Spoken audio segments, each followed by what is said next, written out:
Dita 3. Bekuar qoftë Zoti, Perëndia i Izraelit, sepse e ka vizituar dhe i bëri shpengim popullit të vet, dhe na ngriti brish shpëtimi në shtëpinë e Davidit, shërbëtorit të vet, ashtu si e kishte thënë nëpërmjet gojës së profetëve të tij të shenjtë që nga kohët e lashta, që ne të shpëtojmë prej armiqve tanë dhe prej dorës të gjithë atyre që na urrejnë. Luka 1:68-71. Vizita e shumëpritur. Vërejmë dy gjëra të jashtëzakonshme te Luka 1:68-71 nga fjalët e Zakarias, bashkëshortit të Elizabetës. Së pari, 9 muaj më herët, Zakarias pati besim se gruaja e tij do të lindte një fëmijë. Tani, i mbushur me frymën e shenjtë, ai është aq i sigurt për veprën shpenguese të Perëndisë në ardhjen e Mesias, saqë e vendos këtë në kohën e shkuar.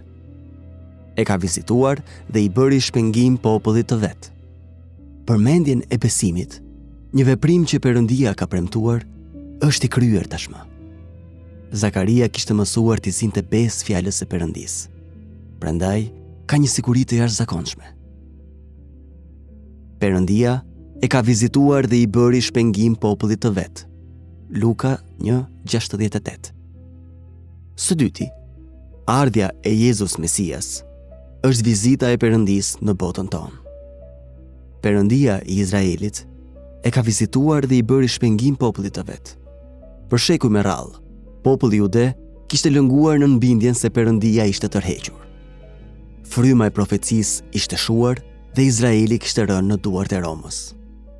Të gjithë njerëzit e perëndishëm në Izrael po pristin vizitën e Perëndisë. Luka na thot se një tjetër burr i moshuar, Simeoni i devotshëm, ishte duke pritur shpengimin e Izraelit. Luka 2:25. Po ashtu, Ana që lutej në tempull, po priste shpengim në Jerusalem. Luka 2:38. Ato ishin ditë pritjesh të mëdha.